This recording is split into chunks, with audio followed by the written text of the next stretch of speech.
Assalamu alaikum beautiful students. Hope everybody will be fine. Today in this video we will solve 2013 Polytechnic Entrance Test paper of Manu University with explanation in English and Hindi. Because many students have problem with Urdu language in this examination, so this problem will be solved. Because we will solve the question by translating Urdu language into English and Hindi. And students, I have discussed previous 8 years Polytechnic Entrance Test papers in previous videos, link given in the description or in the playlist. So students, if this video is helpful for you, then please support to my channel more and more. So let's solve the questions. Students, I have discussed mathematics portion in previous videos, link given in the description or in the playlist. Today I will discuss physics and chemistry portion. So 51 number is SI निज़ाम में बर्फ़ की रो की इकाई है, यानी what is the SI unit of electric current. तो आप जानते होंगे इलेक्ट्रिक करंट का एसआई यूनिट क्या होता है, एम्पियर होता है। सी ऑप्शन होगा। नेक्स्ट है इंसानी जिस्म की नॉर्मल तपिश होती है, यानी what is the normal temperature of human body. तो आप जानते होंगे ह्यूमन बॉडी का नॉर्मल टेम्परेचर कितना होता है, 37 डिग्री सेल्सियस या 98.6 डिग्री फ़ारेनहाइट। तो यहाँ पे देखिए 37 डिग्री सेल्सियस है, तो ये होगा करेक्ट। नेक्स्ट है ताबकार शुआओं का ये जुज़ मकनातीसी मैदान में मुनसरिफ नहीं होता, यानी which component of radioactive ray are does not deflect in magnetic field. तो आप जानते होंगे alpha ray and beta ray magnetic field में डिफ्लेक्ट करता है, मगर गामा रे डिफ्लेक्ट नहीं करता। तो ये हो जाएगा आंसर। नेक्स्ट है चाँद पर तजाज़बी इशरा की कीमत होती है, यानी acceleration due to gravity on moon is how many times that on earth. तो आप जानते होंगे acceleration due to gravity moon पे जो होता है 1/6 times of acceleration due to gravity on earth, ज़मीन की 1/6 हिस्सा, ये होगा। नेक्स्ट है स्टूडेंट्स, आप यहाँ पे देख सकते हैं पेज गीला है, ये पसीने से गीला है क्योंकि हमें बहुत गर्मी में रिकॉर्डिंग करना पड़ता है। तो आपसे एक स्पेशल रिक्वेस्ट है, चैनल को अभी सपोर्ट की ज़रूरत है, तो प्लीज़ चैनल को सपोर्ट करें एंड चैनल के ग्रो के लिए कुछ आप कंट्रीब्यूट भी करें। आपसे जो भी हो सके अपने खुशी से करें ताकि हम आपके लिए अच्छे क्वालिटी की वीडियो बना सकें। नेक्स्ट है शम्स मरकज़ नज़रिया यानी हेलियोसेंट्रिक थ्योरी पेश करने वाला साइंसदां है, यानी which of the following scientist propose heliocentric theory. तो आप जानते होंगे हेलियोसेंट्रिक थ्योरी किसने दिया था, कोपरनिकस ने दिया था, ऑप्शन बी होगा।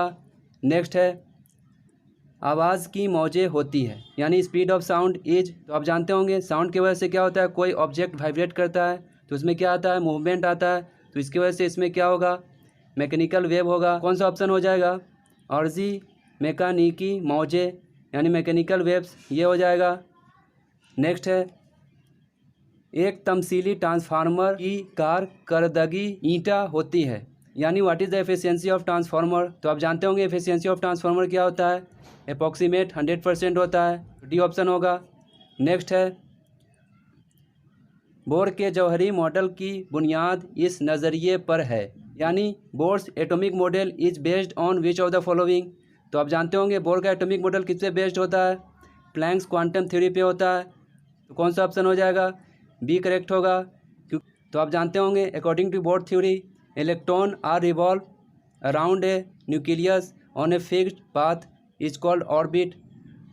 तो ये थ्योरी लगभग प्लैंक्स क्वांटम थ्योरी से मैच करता है, तो इसीलिए इसको प्लैंक्स क्वांटम थ्योरी कहते हैं। नेक्स्ट है सलाखी मकनातीस के कतबी पर बामुकाबिल वस्ती हिस्से के मकनातीसी सलाहियत, यानी what is the magnetic potential of poles as compare to the magnetic potential on the axis of magnet.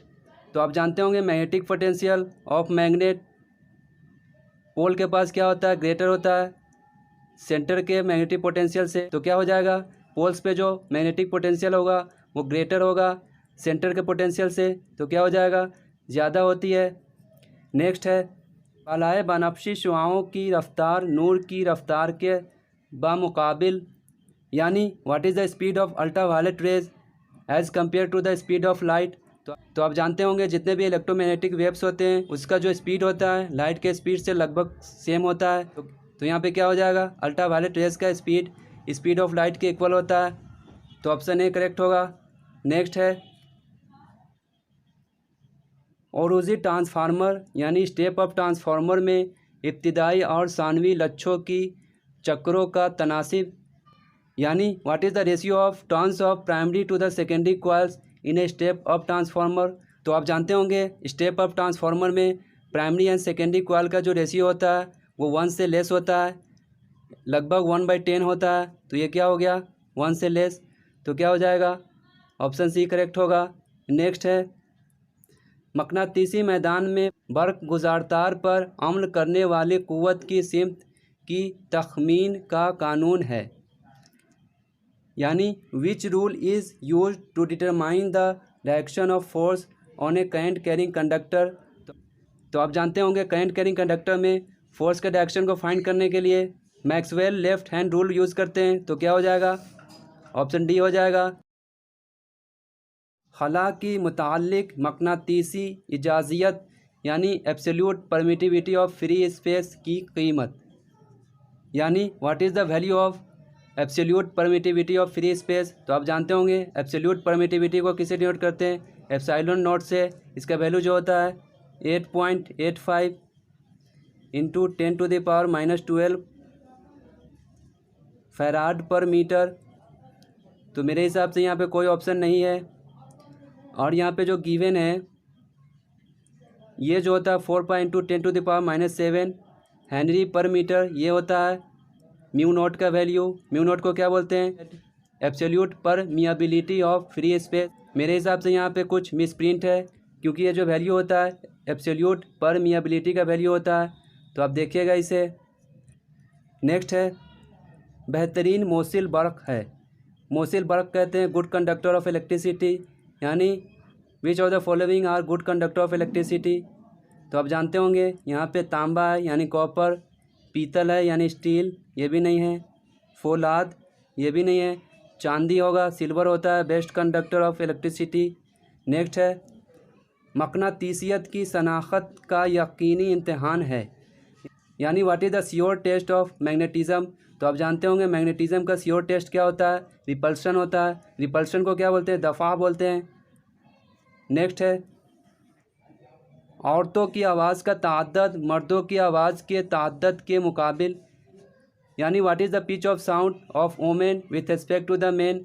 तो आप जानते होंगे वोमेन का पिच ऑफ साउंड क्या होता है ज़्यादा होता है मैन के पिच ऑफ साउंड से, तो क्या हो जाएगा ज़्यादा होगा। नेक्स्ट है मकानात और फैक्ट्रियों में इस्तेमाल होने वाली तबादिल बरक़ी रो यानी अल्टरनेटिंग करेंट का तादाद होता है यानी how much frequency of alternating current are used in a factory और होम्स। तो आप जानते होंगे घरों में और फैक्ट्रियों में जो अल्टरनेटिंग करेंट का फ्रीक्वेंसी यूज होता है वो 50 हर्ट्ज एंड 220 वोल्ट पे बेस्ड होता है। नेक्स्ट है नॉर्मल इंसानी आँख की वाज़ा नज़री का अकल तरीन फासला है यानी the least distance of distinct vision of human.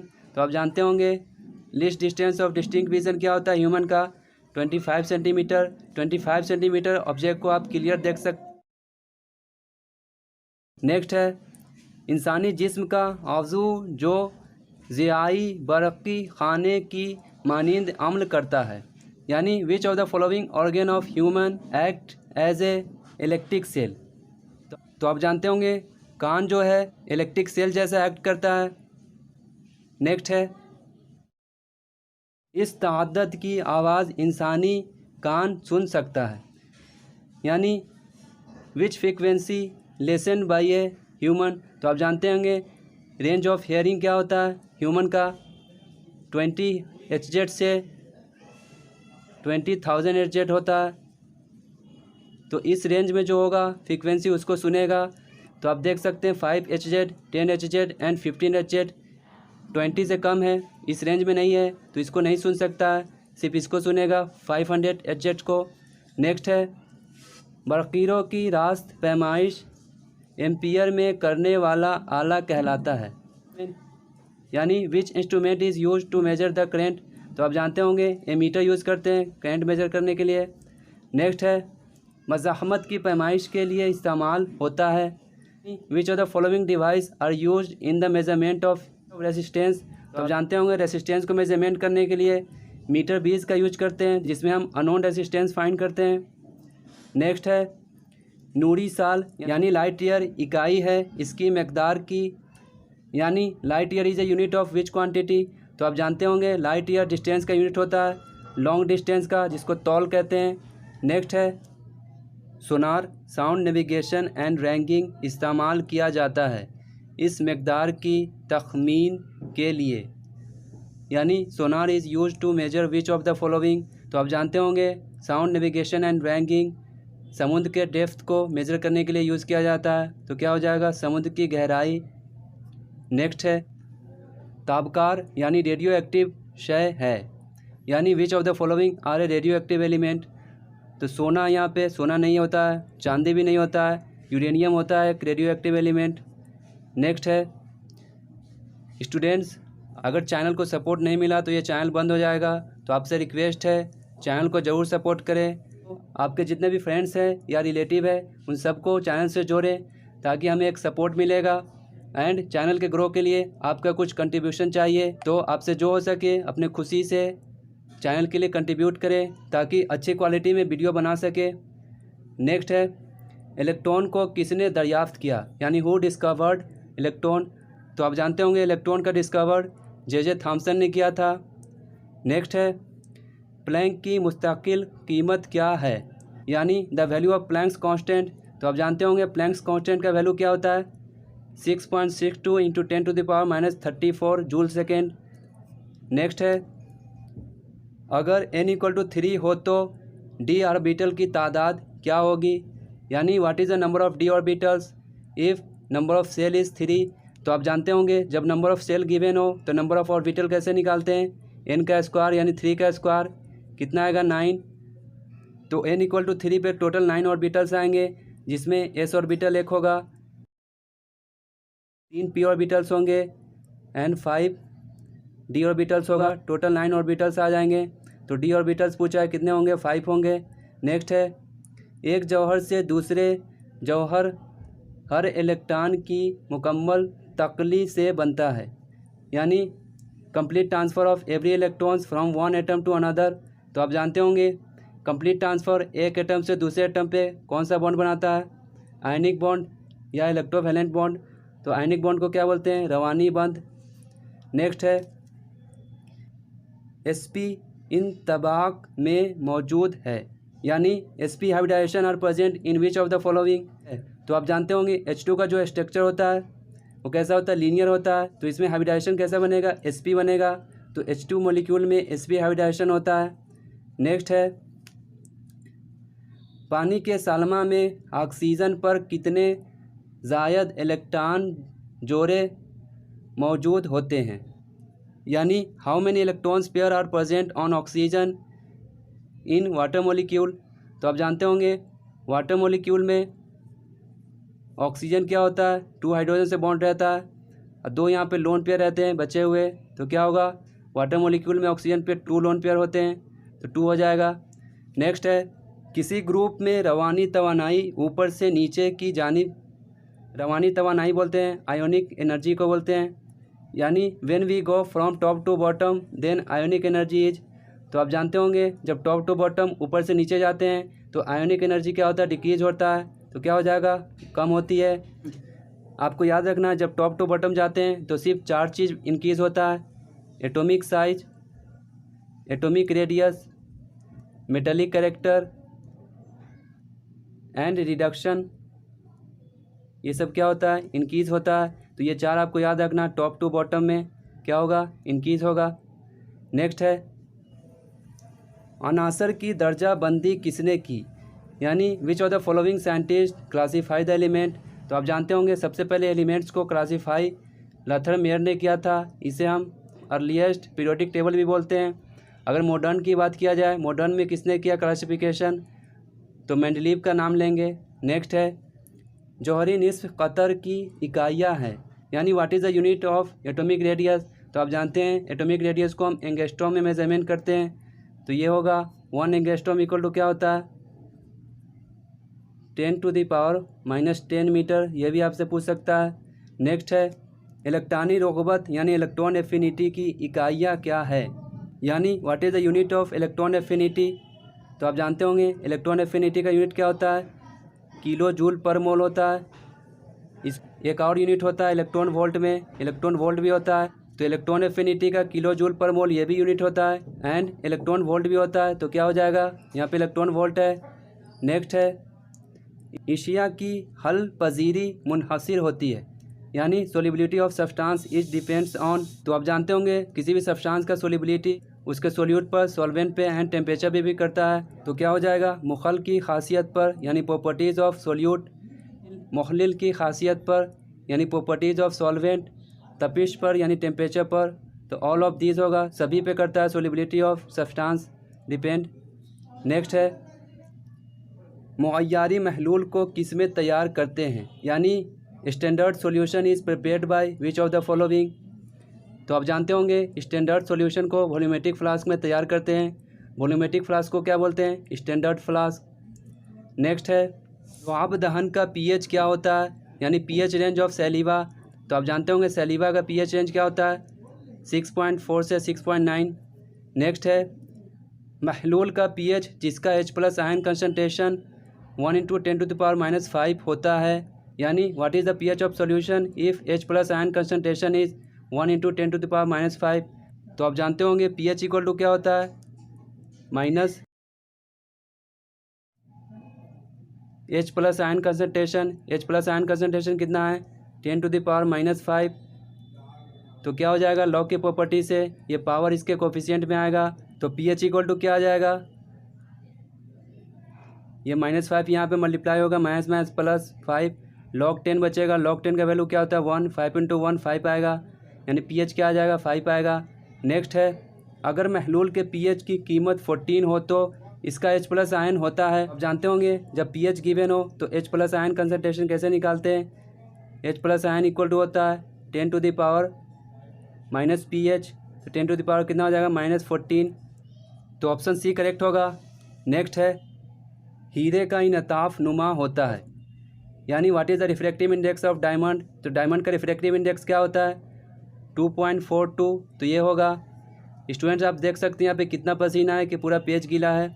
Next है ग्रेफाइट में दो परतों के दरमियान का फासला कितना होता है, यानी what is the distance between the 2 layers of graphite. तो आप जानते होंगे ग्रेफाइट के 2 लेयर्स के बीच का डिस्टेंस जो होता है 3.34 एंगस्ट्रॉम होता है। नेक्स्ट है खुश्क बर्फ़ क्या है, यानी व्हाट इज़ ड्राई आइस। जानते होंगे ड्राई आइस किसको कहते हैं, ड्राई कार्बन डाइऑक्साइड को कहते हैं। तो क्या हो जाएगा, डी ऑप्शन होगा खुश्क कार्बन डाइऑक्साइड। नेक्स्ट है सिंगल बॉन्ड COOH किसे कहते हैं। तो आप जानते होंगे सिंगल बॉन्ड COOH ग्रुप कौन सा ग्रुप होता है, एसिड ग्रुप होता है, कार्बोक्सिलिक एसिड। नेक्स्ट है C3H8 का क्या नाम है। यहाँ पे आप देख सकते हैं हाइड्रोजन कार्बन के ट्वाइस से 2 ज़्यादा है, तो ये किस में होता है, एल्केन में होता है। तो ये क्या हो जाएगा, प्रोपेन हो जाएगा। नेक्स्ट है तेल की हाइड्रोजन अंदाजी में बतौर तमासी आमिल इस्तेमाल होते हैं, यानी which of the following catalyst are use in the hydrogenation of olefin और अनसेचुरेटेड हाइड्रोकार्बन। तो आप जानते होंगे ओलिफिन या अनसेचुरेटेड हाइड्रोकार्बन का हाइड्रोजनेशन करते हैं तो उसमें कौन सा कैटलिस्ट यूज़ करते हैं, निकल कैटलिस्ट, प्लेटिनम या पैलेडियम, तीनों होता है। तो यहाँ पे निकल है। नेक्स्ट है पॉलीसेकेराइड क्या है। तो आप जानते होंगे पॉलीसेकेराइड्स क्या होता है, स्टार्च होता है, सेल्यूलोज होता है, ग्लाइकोजन होता है, ये सब पॉलीसेकेराइड्स के एग्जाम्पल है। तो क्या हो जाएगा, स्टार्च हो जाएगा। बाकी ग्लूकोज एंड फ्रुक्टोज जो है ये मोनोसेकेराइड्स में आते हैं। सुक्रोज जो है ये डाइसेकेराइड्स है, याद रखिएगा। NH2 इलेक्ट्रॉनी तश्कील होती है, यानी ये नोबल गैस कन्फिगरेशन है। होता है कितना, एटॉमिक नंबर 10, फिर यहाँ पे 2 इलेक्ट्रॉन है, यानी 10 + 2 12 इलेक्ट्रॉन। तो 12 इलेक्ट्रॉन किसका होता है, मैग्नीशियम का होता है, यानी ये मैग्नीशियम का नोबल गैस कन्फिगरेशन है।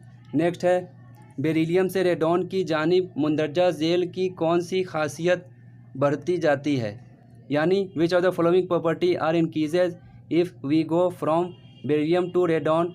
ये beryllium and radon second group का एलिमेंट है। तो बेरिलियम ऊपर है, रेडॉन क्या है नीचे। तो आप जानते होंगे टॉप टू बॉटम जब जाते हैं तो क्या इंक्रीज होता है, atomic size, atomic radius.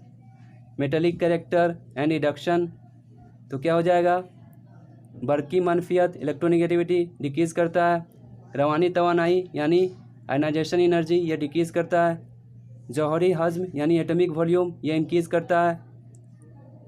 Next है मुंदरजा झेल में मैग्नीशियम की कच्च धात कौन सी है, यानी which are the following are ore of magnesium, तो आप जानते होंगे तो मैग्नीशियम के और कौन से है इसमें, कार्नेलाइट है, कार्नेलाइट मैग्नीशियम का भी और होता है एंड पोटेशियम का भी होता है।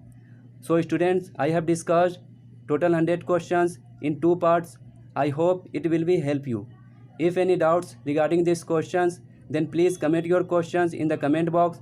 I try to reply your answer. Thanks for watching.